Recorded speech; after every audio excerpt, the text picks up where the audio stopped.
Hello my dear friends and welcome to StudyIQ. I am Joycey Joy and today in this lecture we will be discussing about the APEC summit and its concerns. First of all, let us analyze what is the current affair. So, the APEC summit or APEC meeting was held recently, and because of the ongoing tariff war between China and USA, there were certain concerns arised out of this summit. So we will be analyzing this issue in detail in this lecture. But before going on to the issue, let us first understand what is APEC. APEC stands for Asia Pacific Economic Cooperation. So Asia Pacific Economic Cooperation or the APEC is a regional economic forum of 21 Pacific Rim member economies. So please remember the term Pacific Rim, and that is why India is not a member of APEC. So India is not a member of APEC. Now, the purpose of APEC or Asia Pacific Economic Cooperation is to promote free trade throughout the Asia Pacific region. So the purpose is to promote free trade among this region of Asia Pacific. And these 21 member countries collectively account for nearly 50% of world's trade and around 57% of the global GDP. So from this it is understood that these 21 countries are big economies, and APEC was established in the year 1989 in order to leverage the growing interdependence of Asia Pacific region's economies and to promote free trade in the region. Now, who are these 21 economies who are part of this APEC? So these countries are Australia, Brunei, Canada, Indonesia, Japan, South Korea, Malaysia, New Zealand, Philippines, Singapore, Thailand, United States, Taiwan, Hong Kong, China, Mexico, Papua New Guinea, Chile, Peru, Russia and Vietnam. So India is not a member of this APEC, and India has an observer status. Since 2011, India is an observer of APEC and India has applied for its membership.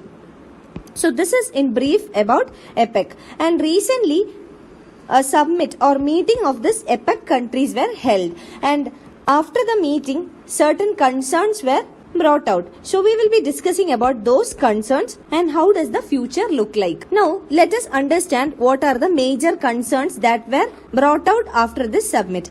It was for the first time in the APEC history that a summit closed without a joint statement from the leaders. So these 21 countries were not able to come forward with a joint statement, and this has happened for the first time in the APEC history.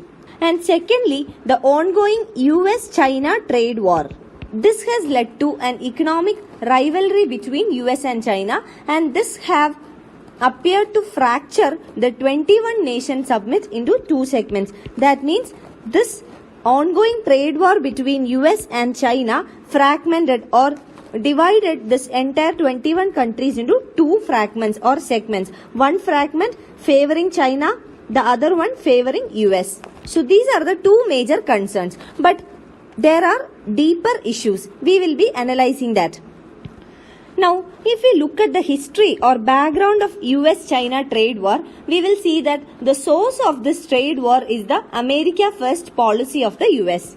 So, under the America First policy of the US had charged China for its unfair trade practices. So, America criticized China for its unfair trade practices. And what were the criticisms that were brought forward by America against China? First one was regarding the market access and intellectual property protections. So, the US was urging China to increase the market access and also to grant intellectual property protection for American corporations. This was the first issue. Now, second one was the US was asking China to cut back on industrial subsidies. So, China was providing subsidies to the industries in China in order to increase the production. So, this increased production or output had led to a phenomena called dumping.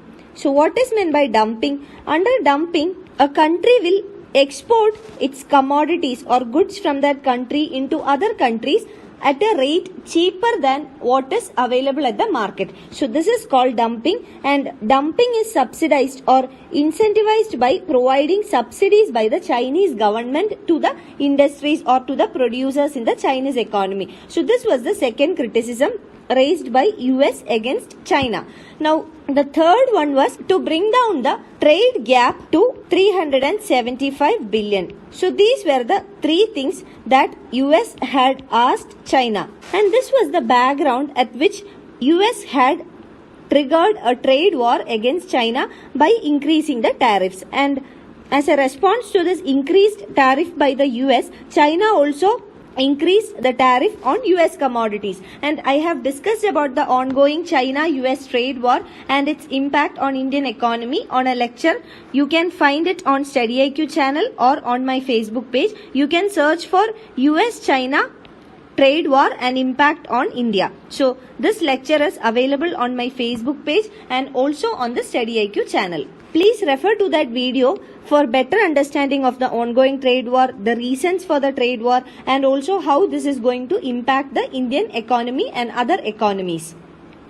Now, secondly, the US has also warned Pacific nations for accepting the financial help from China. So if we look at the Chinese economy, how does it play a strategic role in building infrastructure in the Pacific countries? China has been providing millions of dollars for these countries for many infrastructural projects. So the US government criticized these countries for accepting financial aid from China. So US says that the infrastructure loans which has been provided by the Chinese government with the Pacific countries had APEC terms. That means the terms and conditions are not transparent or not clear, and this also threatened the sovereignty of the small nations. And thirdly, this can leave the small nations in a debt trap. So these were the criticisms given by the US against the investment made by China in the small countries.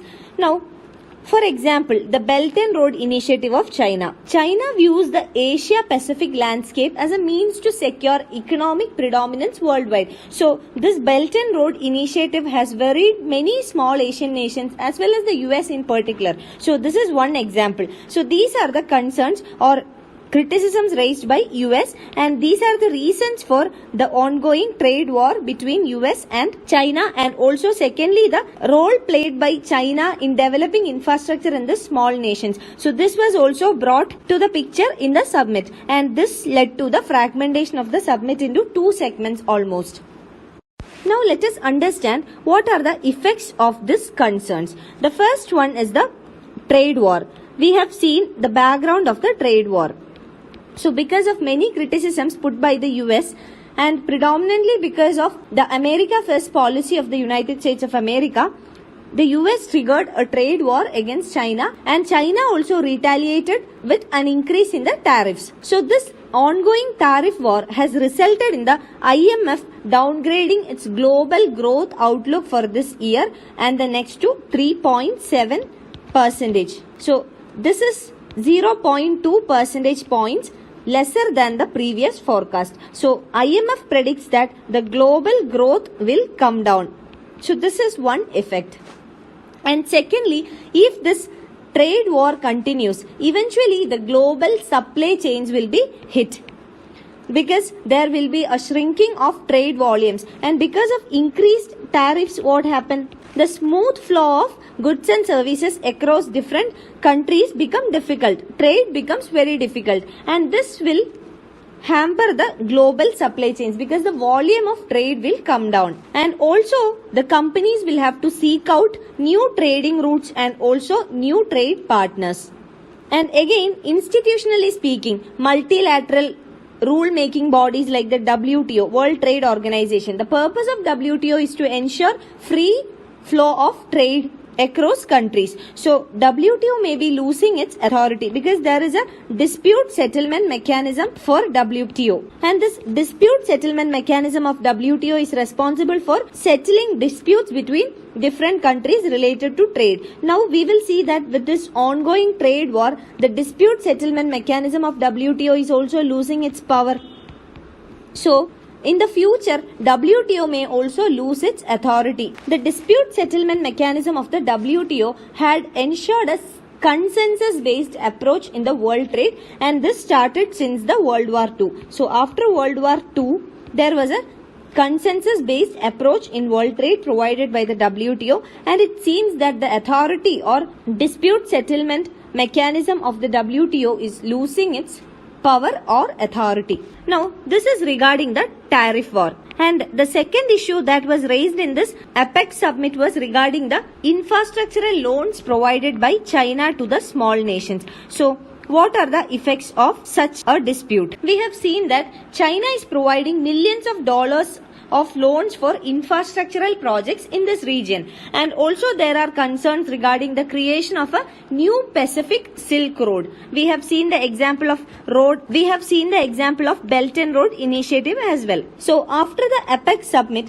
some decisions were taken by some other countries, the second grouping, that is the US, Australia, etc. So we have seen the summit had divided or fragmented the grouping into almost two groups. So the other group, the US Australia group, they have announced that they will be investing in Papua New Guinea to bring electricity to 70% of the people in the country. So this will be financed by Australia, US, New Zealand and Japan. And secondly, another major announcement was made. The US announced that it will partner with Australia and Papua New Guinea in order to upgrade the Lombram Naval Base on Manus Island, and this can hand them another crucial strategic outpost in the Pacific. Now briefly about the Lombram Naval Base. The announcement of USA was that US will be joining with Australia and Papua New Guinea in order to develop the Lombram Naval Base. So the purpose or aim is to protect the sovereignty and maritime rights in the Pacific Islands. This is provided by US. So US says that this development of Lombram Naval Base is to protect the sovereignty and maritime rights of the Pacific Islands. And talking about the history of Lombram Naval Base, this was a major US naval base during the World War II. And this holds a strategic position overlooking busy trade routes. And this announcement of developing the Lombram Naval Base, it came as a result of the shared concern of US and Australia in this region. US and Australia have a shared concern over China's increasing influence in the region. We have seen that China is increasing its influence over this region or playing the role of a big brother in this region by making investments in infrastructure in small island nations of this region. So there were also reports that Beijing was looking to build a permanent military base in this South Pacific. So as a response to this, US said that US is committed to an open and free Indo-Pacific. China, on the other hand, China has been providing millions of dollars as loan for infrastructural projects in this region. So in order to counter this China's developments in this region, US and Australia has joined hands now. So this is another concern which has come out after the APEC summit. Now what is the way ahead? How does the future look like? Now all the expectations are put on the G20 meeting. It is hoped that the forthcoming G20 meeting in Argentina will offer a solution to this problem. Now briefly about G20. G20 is also called a group of 20. It is a group of finance ministers and central bank governors from 19 of the world's largest economies and the European Union. So 19 largest economies plus European Union forms the G20. And this G20 represents 85% of global GDP. And it also represents 80% of international trade. Also 65% of world's population. Now, is India a member of G20? Yes, India is a member of G20. And who are the other members? Australia, Argentina, Brazil, Canada, China, France, Germany, Indonesia, Italy, Japan, South Korea, Mexico, Saudi Arabia, Russia, Turkey, South Africa, UK, US and the European Union. So these are the members of G20, and the next summit will be held in Argentina, and a solution is sought in the upcoming G20 summit. You can find the PDF of this lecture on my Facebook page. I wish you all a very good day. Thank you.